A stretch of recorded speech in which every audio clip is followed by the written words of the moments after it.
we're here to talk about a number of different things in their county. First off, Happy New Year to you and you yours, too. and Merry Christmas belated. We had said that before you left, but we're going to say it again. And hope your Christmas and New Year's went well. They did. Yep. Very good. Yep. All right, Santa Claus good to the kids? Absolutely. Okay. Yeah. We had good kids. That's good. Well, Santa was good to the kids. We'll leave that there. No, they're good kids. They are. The jury's out on that? Okay. Well, we'll find out after the day, right? You got appointments with them. Okay. Right. Yeah, very good. All right. So one of the things that obviously that we have come across, two things we really want to probably stress today. And the first thing is the youth essay contest. It's here again.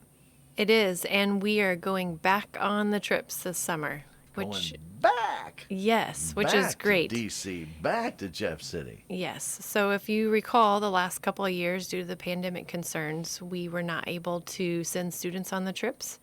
And our board decided to go ahead and do scholarships in lieu of those trips because they wanted to keep the program going. They wanted to offer something to those juniors. But Stan, you're absolutely right. The trips are back, and it is youth tour time. So if you are if you're a junior, you're probably in school not listening. But if you have a junior child, grandchild, friend, if you know a high school junior, please encourage them to find out more about the essay contest, to definitely participate. Stan, we've talked about it before, but it's 250 to 500 words, the essay contest. And sometimes that is a little daunting to the students because it's not a requirement. They're not required to write this. Right. And so when they hear essay contest and it's not just a form that they can fill out, sometimes they're like, no You thanks. got to be a little creative. You do, but I want to stress the 250 to 500 word part because That's not very many. you can meet that word requirement in a page. Yeah. So hopefully the essay contest part is not so daunting that it keeps them from participating. But 250 to 500 words, and what we're asking them to write about is something that we're probably going to talk about here in just a little bit. Ways to save. What are some ways that you and your family can save at home? That sounds like a topic. It is a topic. and that's what we're asking them to write about. So there's not a ton of research. Just walking through their home, I'm sure they can look at some things, remember some things that parents have told them, and put that into an essay, write about how they can turn the lights off when they're not in a room, or little things like replacing that rubber weather seal stripping around your door because those wear out. Maybe kicking the heat down a couple of degrees and putting on a long sleeve shirt instead of your shorts and your tank top through the house. So little ways to save. It doesn't have to be some huge grand original idea on how they can drastically cut usage at their home. Just little ways to save. There's a lot of different things that they could come up with. There is a lot of ideas. The 250 word requirement is not going to be difficult to reach. No, it shouldn't be. No. And Karen actually is scheduling different appointments at the different schools to come and ask that. I don't have a date. Me. I don't have a date for Salem yet, but once we have that, we can share that with you guys, and the school will be sharing that with the students. But we'll be visiting the schools, and we'll be talking to the juniors about the contest, about the trips, about any questions they might have. But each school is going to set a deadline towards the end of February because the top 3 essays from each school are due back to us by March 1st. Right. So faculty and staff at each school, they blind judge those. So they will number the essays and the cover sheets. And then usually the English department is pretty heavily involved, but there's other faculty there at the school that'll read those, score them, and they'll rank them. And then the top 3 essays then will be what Intercounty receives. And we want to make sure we have more than 3.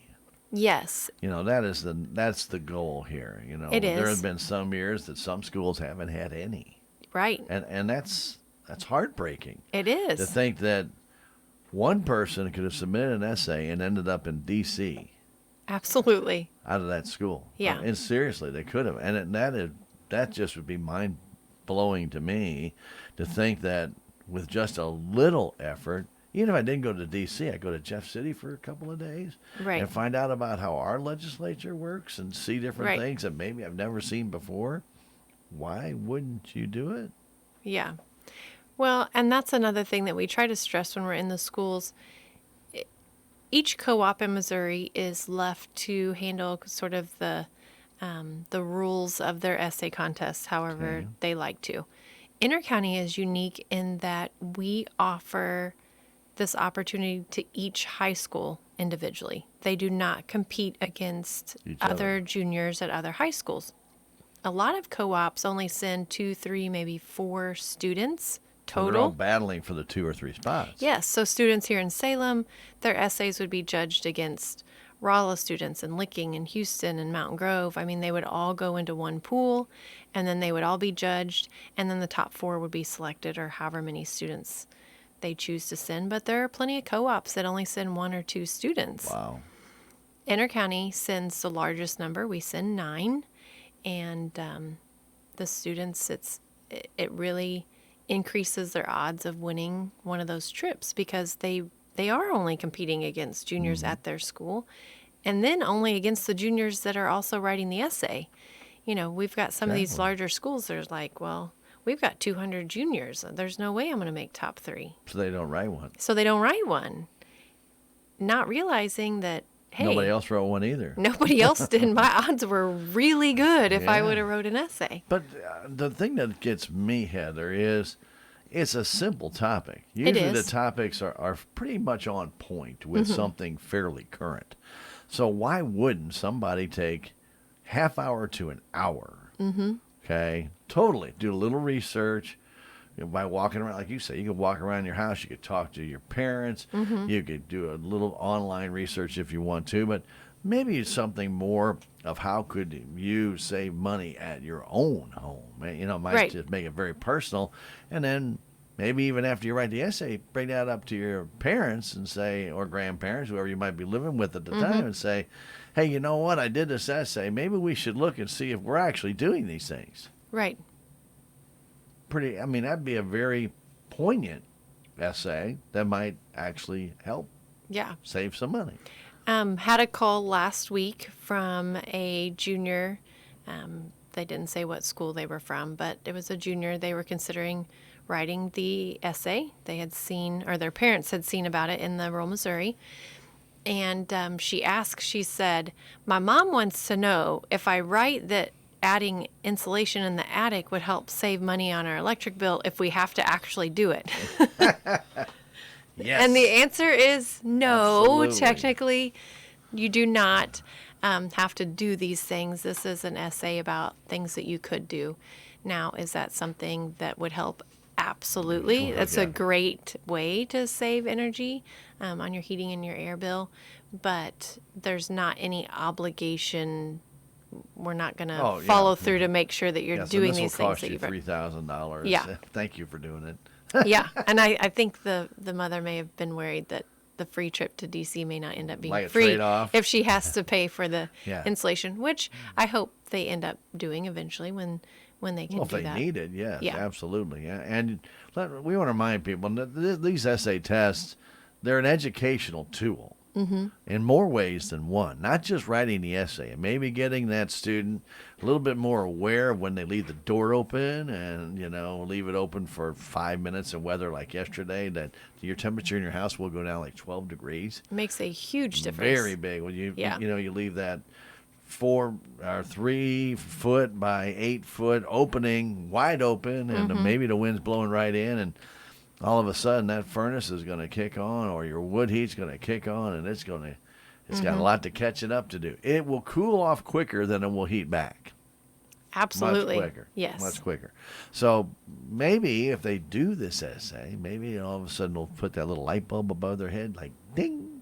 Oh, And look hey, at these maybe I things. can do these things and help save some money on the electric bills. A lot of people don't think about it. They really don't. They'll plug everything in, Right. which is fine. That's what it's there for. The electric is there to be used. However, they leave things plugged in that don't need to be plugged in. Right. They have their Xbox going 24/7. They've Mm-hmm. got 3 TVs going, their 4 monitors, their 5 computers, tablets, everything All else the going, all lights. going all the time, and you don't have to have that happen. So, Right. maybe, just maybe, it will influence those youngins to think about it twice. Mm-hmm. I thought about having to do it when my dad asked me one time if I wanted to pay the electric bill when I left the door open in the summer one time Kind of made to you the think about garage. it. He goes, "Son, you want to pay the electric bill this month for doing that?" And I said, "Well, no." He goes, "Well, then you better close the door." And I said, "Just for argument's sake, Dad, how much was it?" You just wanted to know. And he said, "Ask your mother." Mother paid all the bills. But Right. Mom, I would go ask. So Mom said, "This is what the bill looks like, and this is how much it costs." I think I was probably 8 or 9 at the time. Yeah. I didn't have it. Yeah. I didn't have the money to pay it. I said, maybe not this time. Yeah. Maybe on one of those much cheaper months. But the point came across. Make yourself aware that whatever your actions are affects Right. your heating There's a or cost cooling or associated whatever. with that. Because if you don't close the door and it stays wide open, you're just watching all the energy that took so much effort to put into your home and cool it down or heat it Mm-hmm. right out that door. And that's why you see so many of these different businesses have like what we'll always call the buffer zone. Mm-hmm. You walk in and you have a 10, 12, 14-foot area. Then you have another door so that you're not having both the doors coming in and that wind coming straight through, which can really eat up energy costs, especially in a business where people are coming in and out all the time. Right. That breezeway, it helps. It makes does help. It makes a difference. Absolutely does help. So, juniors, this is a real simple topic. Heather, again, explain the topic because this is pretty simple. Even I could write this. I think we could have elementary students write this, and they would have ideas. What we're asking students to write about is how they could save energy at home. Okay. What changes could they make to save energy at home? So it may be simple, no-cost things, like not standing with the door open and making sure the lights are off and unplug your chargers when you're not using them.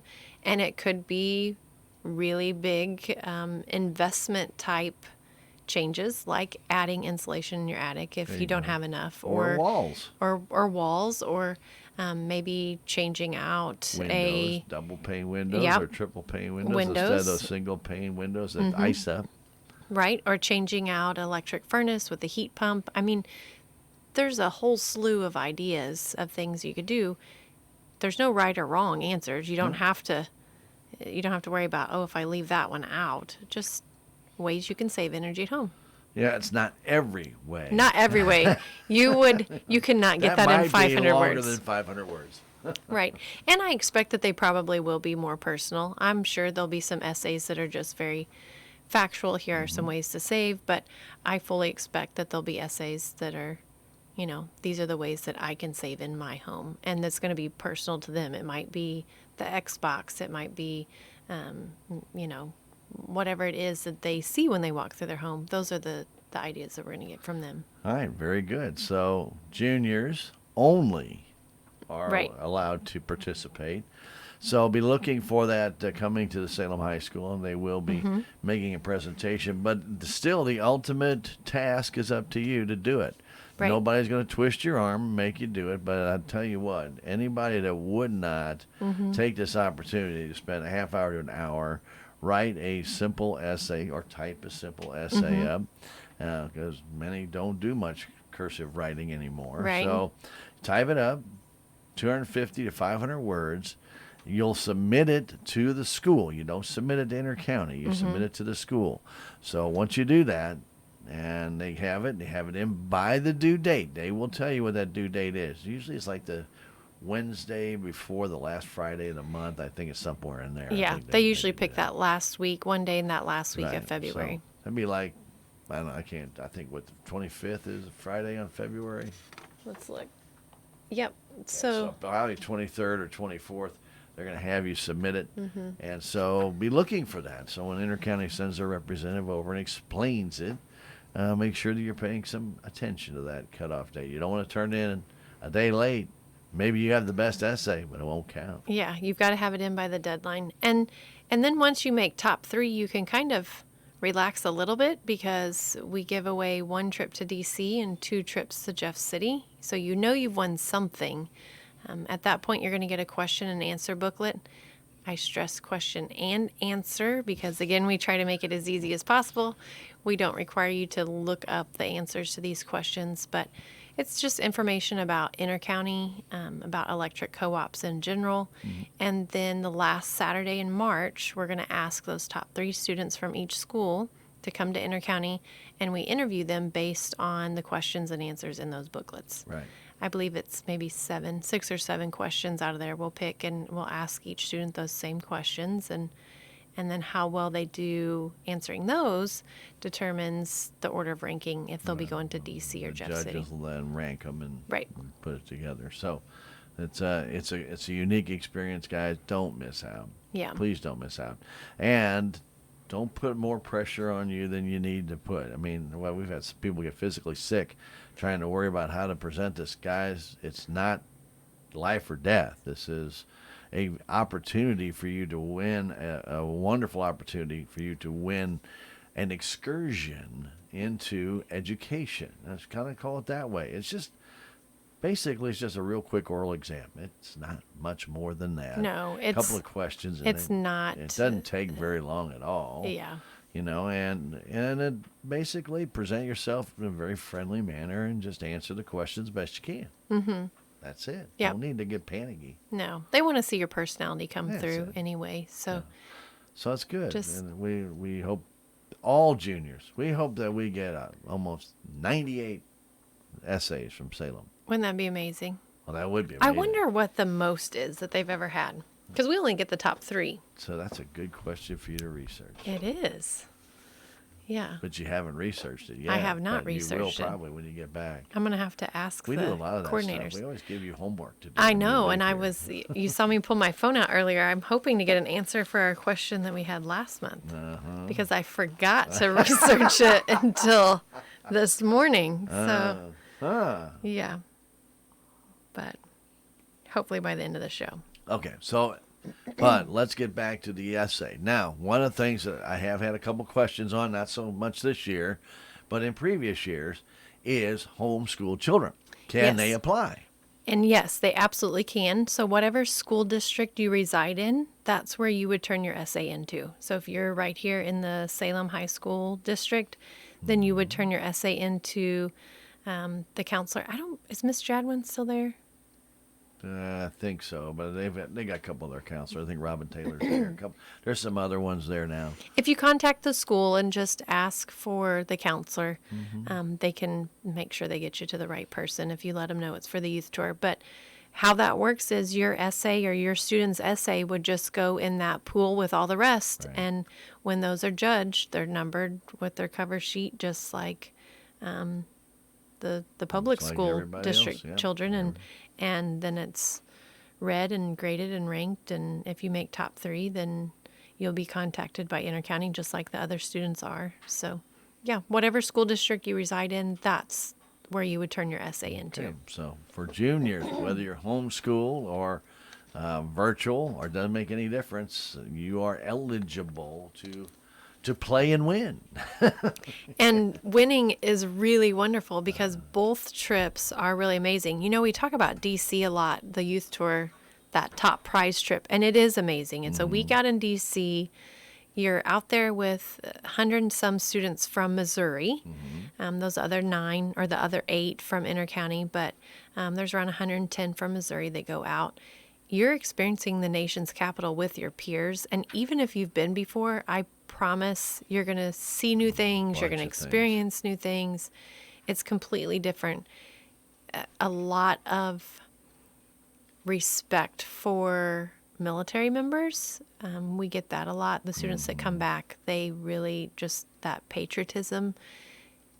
You see this stuff in movies and textbooks. I mean, you can do Not the virtual same. museum tours now. That's not the same. It is not the same. And those kids go and they walk through Arlington, and you get back on the bus, and you can tell they just, wow. Pretty quiet. It is, because the magnitude of what they've just seen is sinking in. Well, first off, they hear the term Arlington. Okay, it's a cemetery. No big deal. Till they see the size of Arlington. Right. It is immense. Right. And we And go, it's just perfectly lined. No matter what direction you look at, the stones all line up. they do. And, the afternoon that we walk through the Vietnam Wall Memorial, and the kids see all the names, just name after name after name. And it hits different than when you read it in a textbook or you see a picture online. Especially if they recognize the name or they have lost a family member in the Vietnam War. And it might be at this stage a great-grandfather or great-grandmother that was in that war. And, they were told about it. Then Right. they go and search for it. And then when you find that name, it's not like you find a treasure.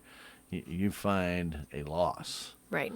And you touch it. And I've seen people, and I've been there 3 or 4 times, and people react differently to the wall. Some people actually, they just keep rubbing their fingers over the name. It's a family member. It's Right. gone. Or maybe it's a friend, or maybe it was a loved one that they never. Maybe they're going to get married, and one had to go off to the service, and they never came back. So it's that love that never materialized. And Right. so there's a lot of different stories that Vietnam Wall, and a lot of times if you stand there long enough, you'll hear some of those. Yeah. Because there's a lot of benches right around there. People, it hits them hard. It hits people differently what that Vietnam Wall stands for. And same with the World War II monument. Absolutely. It does as well when you see that circle, and especially the older generation that fought in that war. It just takes their breath away. I know my father told me, he goes, it's hard to walk through there. Yeah. Realizing how many people gave their lives in that. And he goes, and how many people don't know that much about the war Right. anymore. And part of why we take these students out to D.C., we've been asked this before. Why does Intercounty invest money in this? Why are you guys sending kids out for a week vacation to D.C.? We want them to learn, absolutely, we want them to learn about our government and our government processes. We spend a day on Capitol Hill. We meet with our legislators. We want them to understand that process and have a firsthand experience with it. But we want them to understand that our nation has a past, and a lot of lives were sacrificed for the freedoms that they have today. And the best way we can do that is send them out there and let them experience that firsthand. And it's a great trip. And they don't realize it until they come back. And we hear that every single year. I had no idea what I won until I got back. They really don't. And how would you? Well, even at all the books you look at, as you mentioned, you can take virtual tours. You can take a virtual tour, and it will show you. You can go through an art museum, and it'll show you the painting, and you see the painting. It's on your phone, on your tablet, on your monitor. That painting is 7 feet tall. Right. You're looking at it on a 4-inch screen. It doesn't do anything for you. Yeah. You get in there and you realize that thing is huge. The frame itself may weigh 300 or 400 pounds. And when you look at that thing hung on that wall, and it's immense, I want to get that through the virtual tour? I don't think so. Yeah. One of the neat things I always find in museums, it's almost like a church. Because people don't talk out loud. They whisper. Because it just echoes. It does. I And would it say just there's the echoes echo. And, so people talk like, imagine how long it took this guy to make that painting and do this. Right. This isn't church. You can talk out loud. But it really is. People are just in awe of some of the things that they see. And there's some things that aren't going to interest people at all. I've been through art museums where I could just stay in one section Right. and look there all day long. And I get to some of the modern art, I'm like, what? Doesn't strike me. Did you I'm spill not doing your a thing. paint bucket, Well, or- some of it just doesn't do anything for me. Some of it, I think creation with metal and things like that. I like to see that stuff. People Right. get very creative, but when they just put a bunch of splatters on a canvas and call it art, I'm not buying that one. Okay, I did that on my driveway when I painted the house. Okay, and I didn't get paid for it, so. Actually, I You're had to lost, scrub Sam. it up. That's what I had to do. But you get the idea is that There's this something isn't- for everyone. Yes, this isn't a small little screen. When you stand in Washington, D.C., and you look up at the Washington Monument straight up, and you sing like 325 feet straight up, straight up, and then you look at the flags that surround it, and then when you get up in the Washington Monument and look out over up to the White House. You can see everything. It's just perfectly in line. It's just was so well laid out over the years to just Be lined up. It's everything is in constant array of an even array. Everything is lined up just so. So it's really interesting. And if you go to the currency, I mean, it's not what usually is on the Intercounty tour. Yeah, we haven't done that one before. But if you ever go back, you want to go see the currency and how they make the currency and how they destroy the currency, which is that just broke my heart. They shredded up all those dollars. I'm like, wait a minute, I could use a few of those. You know, They're not in that bad shape, no, are they? but it really is interesting, you know, and how the printing presses work and how they make the paper so it can't be counterfeited exactly perfect and Right. different things. So there really are some really interesting things that go on there. And then we already talked last time, you know, when you start talking about what all the history is. Right. And you think Smithsonian, just building after building after building. Massive after building amounts of history. Yeah. And if your if your student wins this intercounty trip, they will not have time to go through 3 buildings. They won't have time to go through 2.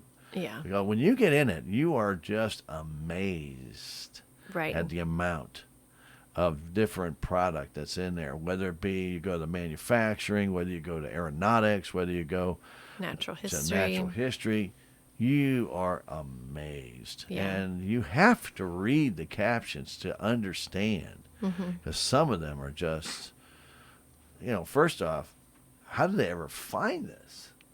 You know, sometimes it's by accident.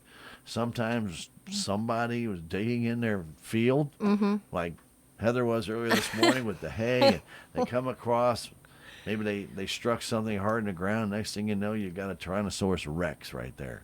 Yeah. How the heck did that thing get here? Who knows? But it was here. Right. You know, and then they can kind of go back. And the neat thing is when they make a discovery like that, then they start going back in history and looking for others Right. in that area. Or why was this one here? And Yeah. you know, they do a lot of investigation. So, and it goes back hundreds of years, not just the last 5. Yeah.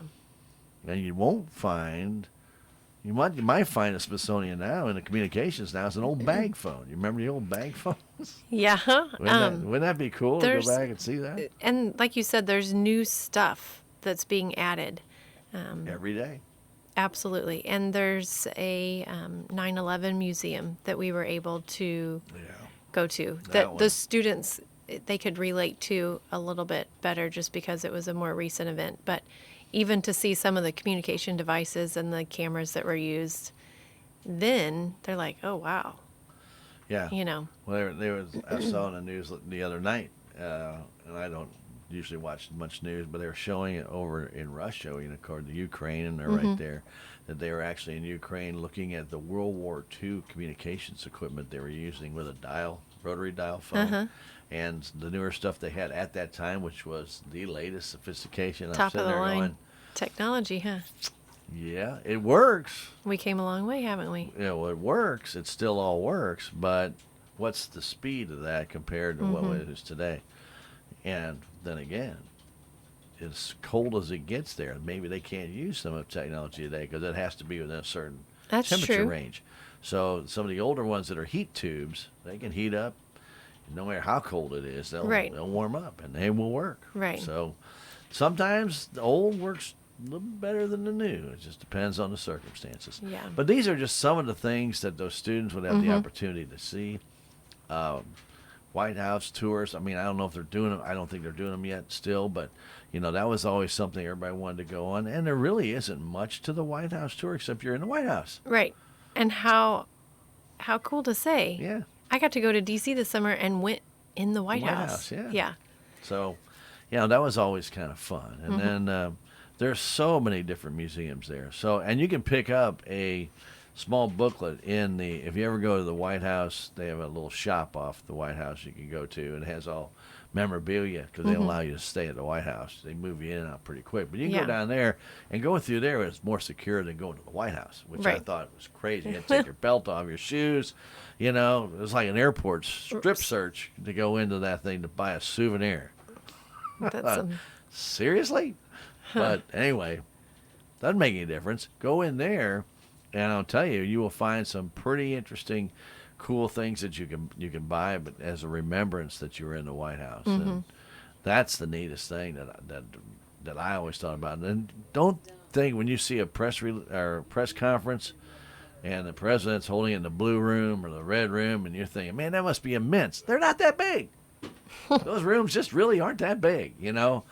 And Good when they camera walk down angle. this hallway and they show you the hallway they walk down to get to the room, but it's just pretty incredible when you can relate to what they're doing. Right. Yeah. And the cycle trip to Jeff City, those are leadership conferences. Also in the summer, they're a 3-day instead of a full week. But we work with them to help make sure they understand the process of a bill becoming a law. They a get full to sit 3 days, too. on the House floor. They do a scavenger hunt in the Capitol building. They open rooms to the students that evening that are not normally open to the public. So even if they've been before, they've got access to maybe some stuff they haven't seen Janitor's before. closet and stuff like that. Yeah, interesting stuff, huh?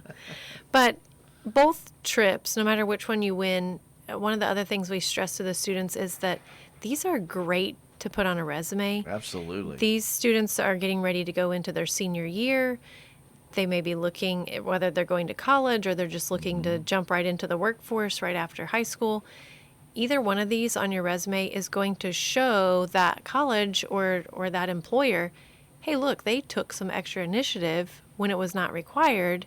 They were awarded this experience, and that's going to help you stand out when you're able to list those things. So if for no other reason, think about it like that, you'll end up enjoying the trip. So I promise. College is competitive anymore. It is. Absolutely it is. You definitely want to make sure that any little thing that you can do to help. A lot of your community service that kids don't want to volunteer much, but if they do volunteer, that's a big thing to get into colleges because they want to know, will you go above and beyond? Right. How involved are you? Because colleges look at the success of their students. If you're kind of a lazy duck and you go to school and they accept you and then you get out and you're a lazy duck, you're not helping the community. First off, you're not helping the school because they want money back. They always like you to contribute back. Yeah. But if you're very successful, they pound They their take chest pride in and, that. they put you on the up there on the placard saying, you did this or did this. They're proud of their students, and they should be. I always thought that was when I was in college. I thought it was kind of crazy. Why did anybody want to be on that? Because I just graduated from this school and did anything. But it salutes the people. The colleges appreciate you being in their classrooms because your legacy may help bring other people to their school. That's right. And so hopefully these kids, when you're young, you don't think about that. But when you get older, you kind of think, yeah, I can understand that now a little bit more. All right, very good.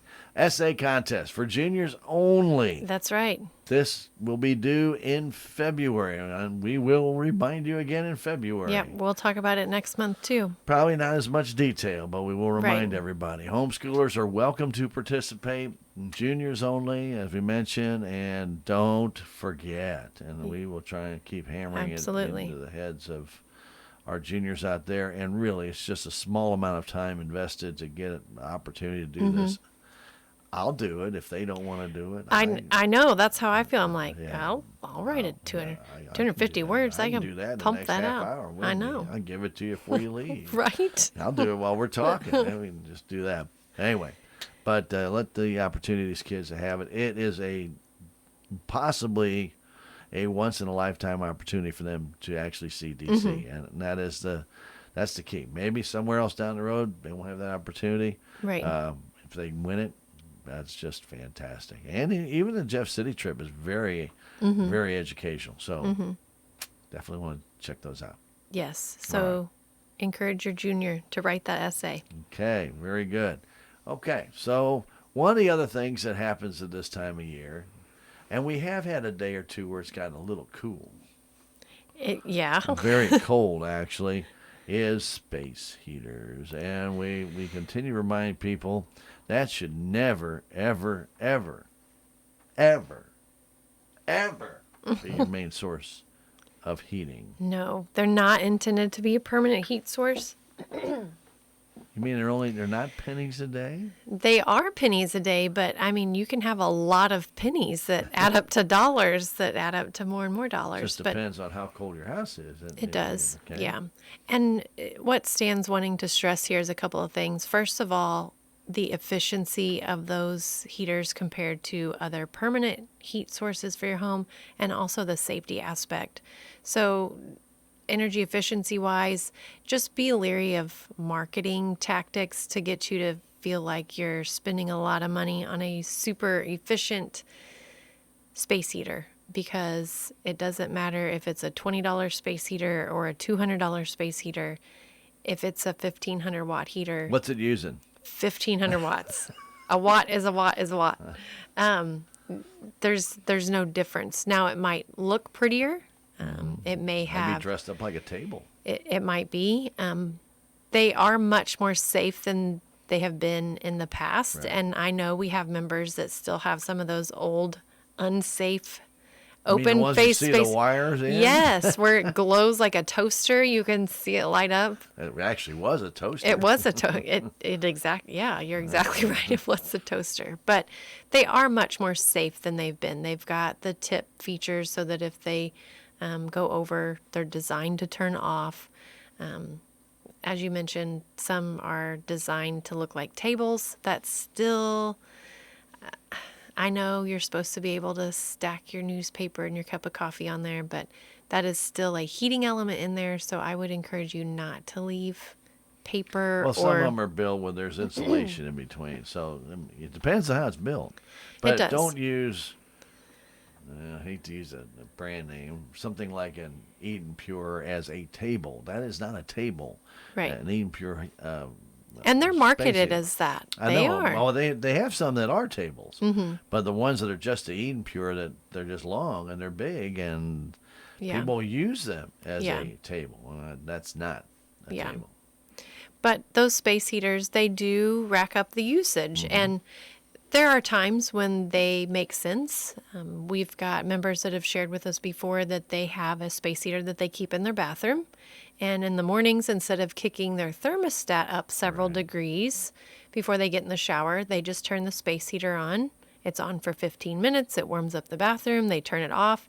It's kept them from turning their furnace on, which would cost more. So, in a situation like that, it makes sense. It's a temporary solution to help make you a little bit more comfortable. It doesn't add a whole lot to your electric bill. But the problem comes from when we have members that Leave it on. which is a safety risk, but also, what we see a lot of times is when they have one, they have two, or they have three, and those really start to add up on additional costs for your electric bill, which then can give you a little bit of sticker shock when that comes in the mail. And we don't want that. So if you have a space heater and you're having difficulty trying to figure out how much exactly it's costing you to operate, give our office a call. Any of the ladies in member accounts, they can help you calculate based on the size of your space heater what it would cost every hour that you have it on. And then you can do the math for how many hours a day over the course of a month. But you could potentially add $40 a month Or more. with one space heater Oh, running absolutely. part of the day every day. Yeah, and one of the things, and we're talking about, and I didn't want to mention anyone by name, because there's a number of different type of space heaters. You still have the radiator types of space heaters that use like an antifreeze. That's one way. They have the other ones that still use the coils. And that's another way. And now there's other ones that are basically what you call baseboard heaters. And people used to use baseboard heat all the time. And baseboard heat means it's right underneath your window, right along the baseboard, usually. There may be one or two other ones against a wall. But that baseboard heat, that's basically a space heater. It is a space heater. It's a I long, know, it's but a I mean, long but space it's- heater. But they're permanently mounted in some They are. houses. And so when you turn the heat on, that goes on. Well, that's going on in addition to your other heating source. Right. So just be mindful of how often you're using them, how you're using them, what other solutions maybe you could come up with for the heat source. And I know we'll put a plug in for Roundup at the end. We always try to, but If you've had something happen with your furnace and maybe you're scrambling and the space heaters have become your permanent heat source just because You can't afford you it. can't afford it, please reach out. There's organizations that can help, Roundup being one of those. We want to help you make your home comfortable, and we want you to heat it safely because space heaters have a huge fire risk. And that's the other half of what we wanted to talk about with space heaters is that they're a heating element. And we've shared before, papers, drapes, material, flammables, those dust bunnies that kind of blow around. Which then leads me to the other thing about space heaters, especially the newer ones. They all have filters. Just like the filter you have that's going into your furnace that traps all the debris and the sediment and the dust bunnies, the dust gorillas, or whatever else might be Right. growing out there. And it comes in there, and that's why you change your air filter. And usually during the heating season, probably good to change about once every month. Yeah, You at know, least be checking it At monthly. least check it to see. If it starts out white and it's gray, it's not clean anymore. Okay? Right. So, one of the things with these space heaters is they have filters in the back. You may not even know there's a filter there. And all of a sudden it's jammed up and it's trying to blow air out. It's working 3 times harder to try and get it out, and your electric's gonna It just keeps it's running. gonna take forever to get it warm. Well, those filters need to be changed out as well. So even if you have space heaters that you do utilize, check those filters and clean them. And I guarantee you it came with a manual. Look in the manual and see when they Right. recommend changing or cleaning those filters. Some are easily cleaned. They're more like a plastic filter, and they have like a little film in them. I kind of say, like a, I can't think of what I'm trying to think. A little, what kind of filter is, not onion cloth, what kind of, Oh, like a cheesecloth? yeah, cheesecloth. Thank Okay. you. Okay, like a cheesecloth where the air goes through it, Right. but then as it traps more and more dirt, it can't go through it very well. Right. It just needs to be So it cleaned needs to be out. washed out or cleaned out or brushed out. Some of them don't use water, just brush it off and then put it back in, which is great. But do it. If you don't do it, then if you put that out in November and come March, I guarantee you, you're going to have a bunch. Right. It's gonna be a little clogged up, It'll ain't be it? a little clogged up. And if you don't change it for the next year, it's going to start out next year as clogged up. So Yeah, which keep is- that in mind, and that will help the efficiency of that space heater. So maybe you've had it on for 45 minutes, and if you clean that filter out, maybe it's only going to be on for 10. Right. Makes a difference. Makes a big difference. So And make sure when you are using those that you're not leaving them running when you're not in the room. Definitely don't leave those running while you're sleeping at night. If you want to warm up your room just before you crawl into bed, that's fine. Make sure you turn it off. You don't want to leave that on while you're sleeping, and definitely don't leave it on when you leave the home. So please use them safely and use them sparingly. yeah. Also, as you're mentioning, Roundup is there. Also, South Central Missouri Community Action Agency has money for heating and cooling. Oh, great. Okay. And if your furnace does go out, they do have like a special emergency fund that can help you pay for that. It won't pay for it. It'll help you pay for it. But between that and maybe Roundup together, you might Right. be able to get that for very little money coming out Right. of your pocket. So look into that, and you can call them. It's I think it's 729-3500. It's on Wine Street, South Central Missouri Community Action Agency in Dent County. I'm giving you just that one. That's the only one I know off the top of my head. But, I Right. mean, it does service a number of different counties here. So make sure you check into all the sources you can Right. to help you get a good source of heating, especially this time of year. And the great thing about these organizations is that they're aware of the other programs that could help, just like South Central Missouri. Right. I'm sure that they would say, hey, have you reached out to Operation Right, Roundup? they do. Or if you've applied for Roundup, your delegate's going to say, hey, we can't cover it all, but here are some other organizations to look to that can help too. And they can help with weatherization and changing out your windows and things of that nature, and insulation. So a lot of that is all there under one roof, which might even help with the essay contest. What an idea. I know, right? Use Look at you. Use South Central Missouri Community Action Agency and get it all done. That's not quite 250 words. I mean, you're going to have to add to it a little bit. Maybe have to embellish that a little bit. But the idea is there. There are ways to help you get the things you need to get. So don't be afraid to check things out and make a couple phone calls. Hey, the worst you're going to say is no. No, we don't have any funds available, or no, that's not available through us. They may actually recommend you to somebody who you may not have any idea does that. Right. Never know.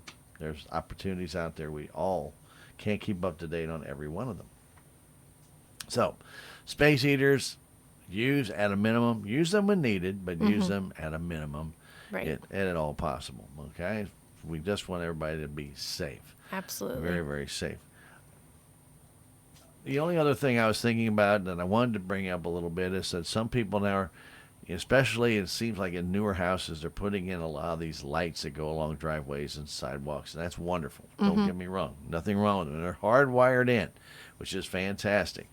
My only thing is, guys, remember we had this little snow, which was a little snow, and you're brushing your driveway off or your sidewalk off, and you're throwing that snow to the closest location you can. Is where those lights are at. They're usually right where those lights are at. Okay, so two things. Number one, if you are going to put those kind of lights in, make sure they're at least 10 inches off the sidewalk so you don't hit them with a snow shovel or a snow blower. Because once you hit them and you pull that out, you might pull a wire out. You've got Make exposed it very, wire. very difficult. And it could be very dangerous when that snow starts to melt, because if that wire did get, say, pulled and it's bare, could create a little issue when you reach down there to straighten it back up. You may find yourself feeling a little tingle. Yeah. We don't want that. So again, keep that in mind. Just keep them off the edge, because we don't want any kind of investment that people make in trying to beautify their home go down the tubes with simply using a snow shovel or a snow blower and possibly wreaking havoc on a light system. Not worth it. Even if it's on a solar light system that still bends through your house, where people have those automatic lights that go on at night. Well, they may go on at night, but if you go out there at night, you're going to find out. Right. We just don't want anybody to put that kind of investment in or damage those lights, and that can happen very easily. So when you do shovel, or if you have kids come and shovel your drive, let them know that there's lights there. And some of these lights are almost surface lights, Heather. They're almost even with the ground. Right. You don't even know they're there. Right. And they're too close to I think they're too close to the drives. I know they're trying to outline the driveway, but, Yeah. you've seen it when they redo a highway and they put the little reflector stickers in the middle. Yeah. First time the plow comes through, they're gone. Yeah. All right? So, they go through all that work to put them down. I said, now they got smart and they actually cut it in to the asphalt and bury it. Right. So it doesn't get gone right when the Yeah. plow comes through. But most of the people who put Right. those lights in, it's already after the fact of your driveway or sidewalk. And so please be cautious about that. We just don't want anybody to spend money needlessly for something like that and then have a bunch of kids trying to do a good thing, come and shovel your drive off, not know that, and bang, hit a couple of those. And Yeah. usually that housing doesn't like to be hit with a snow shovel Yeah. Or anything. or anything, to be honest with you. Okay. Something I wanted to talk about, and we talked about it last month, and it was my homework. Remember, you said it was my homework. We were talking about unclaimed capital credits and those checks that sit there every year, and we publish the list, and we encourage people to look at that list and make sure if your name's on there, you're updating your address. And you had asked about how many people every year actually update their address and start receiving their checks. And the last several years, our average has been just under 500 Per year? per year. So that's good. 490 rewritten checks is our average over the past several years.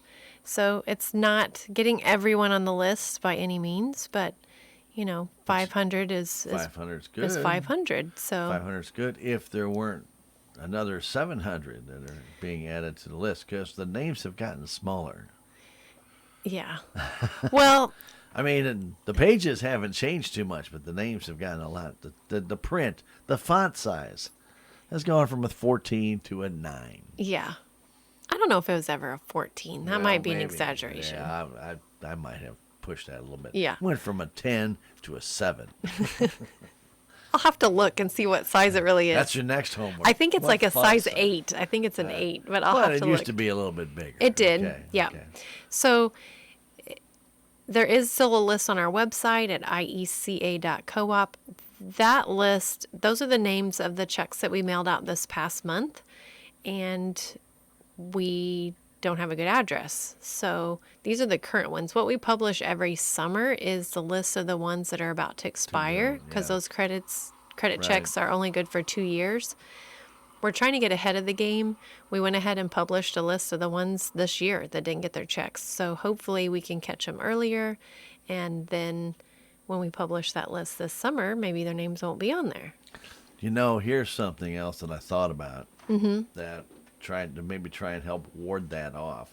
Though I know it's still up to the people who, when they are changing addresses, when they buy and sell a house, or if they go into, if they stay within the area, if they buy within the area, to know about this, is that talk with the real estate companies and the landlords around, that if you could, as a checkout sheet, don't forget to Oh, yeah. put that, forwarding contact address. Intercounty with your forwarding address for your capital credits, and it may not be a bad thing to do. I know a lot of companies now are doing that, and I know in St. Louis, when I sold my father's place, that they actually sent me a make sure that you do this with the water company, sewer company, Oh, this, that's this, great. this, and this, and this.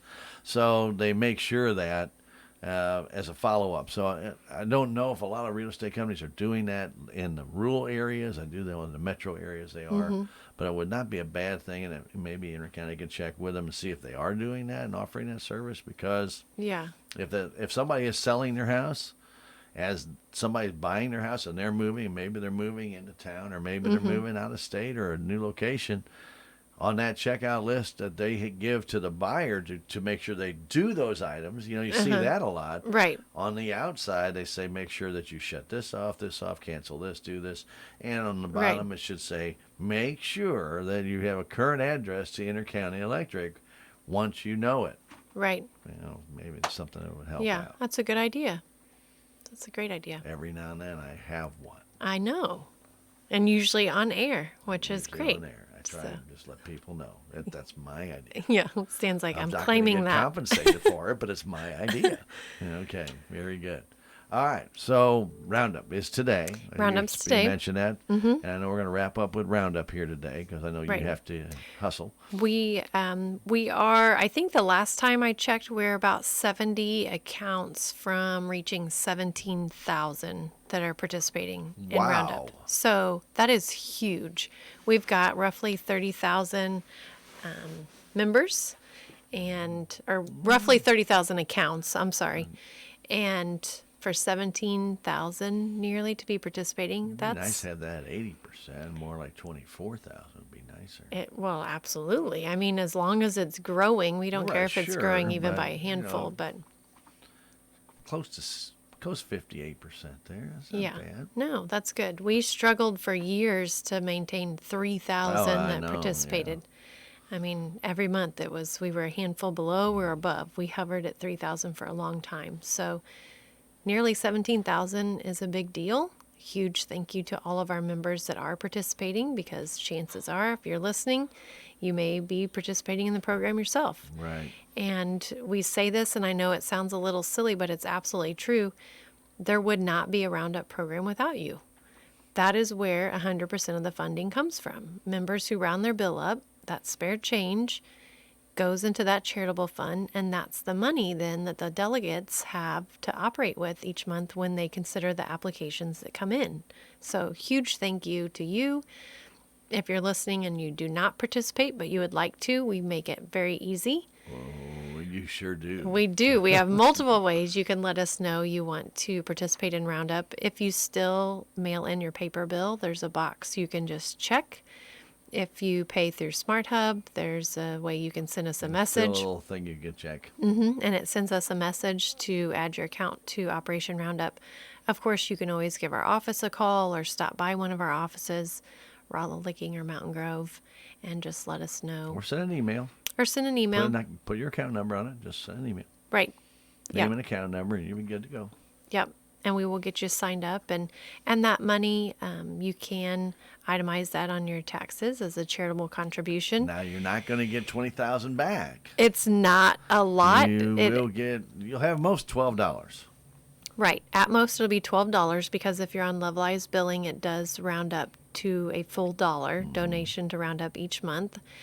Otherwise, it averages around 50 cents a month. I mean, you could have as little as a penny. You could have as much as 99 cents, which I did actually a few months ago. I had a 99-cent contribution. I did. That's the first time it's ever happened. I did have one. I actually had no contribution one time. You ended on I ended exactly on an even. Yeah. And I thought, ooh, well, that doesn't help the program. Yeah. Unless they won't round it up $1. So right, because you're already even. I'm even. So it did happen one month. I thought I've never seen that happen before. Well, it averages about 50 cents. Over the course of a year, you're looking at $6 roughly that you've contributed. Some years it might be a little bit more or a little bit less. The most I've had was $8. Mm-hmm. Mine last year I think was $7 something. Most of them have been $6 or $7. But yeah. 8. I think I had like $8.28 or something like that was the most. Lowest I had was $3. Something. Yeah. So not a whole lot. And that's over the course of a year, right, what we're talking about.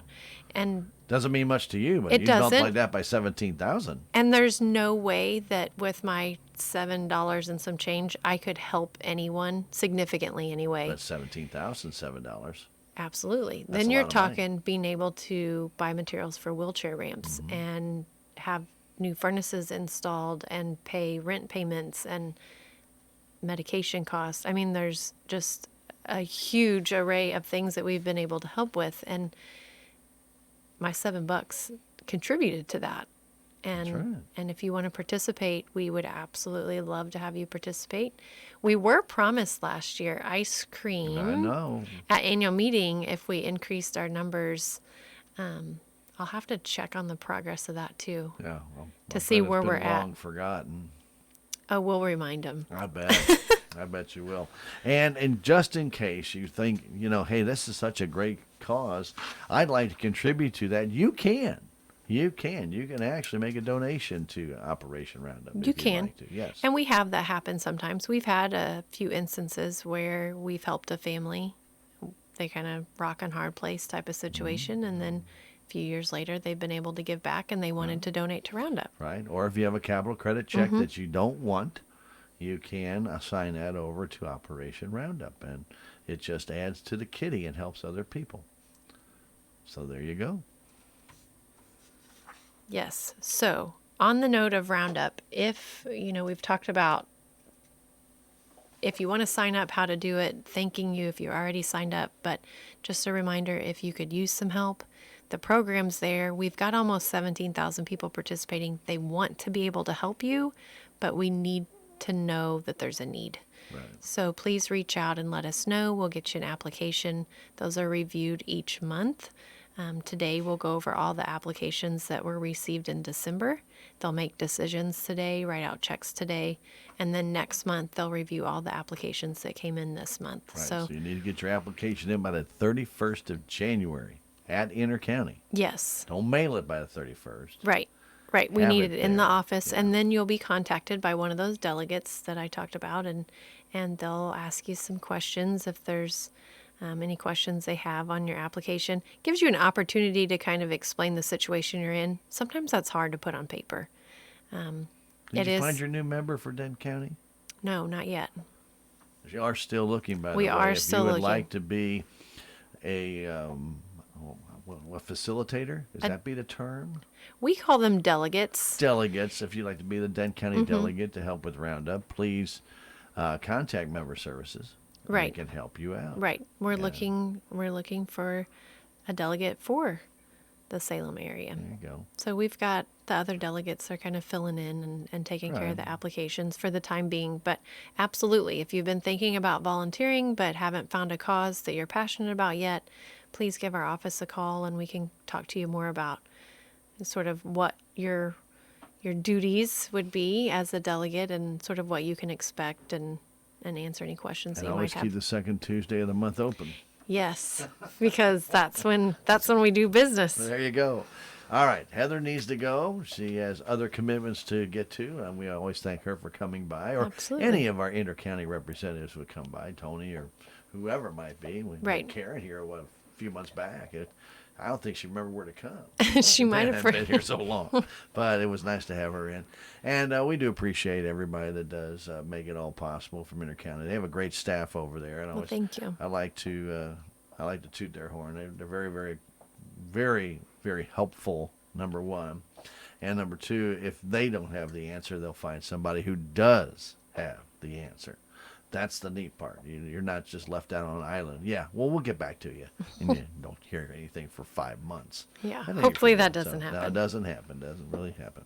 And they go above and beyond. So, two things real quick before we leave. Mm-hmm. Number one, remember to keep your eyes open. We have not had the IS kind of problem, the ice storms.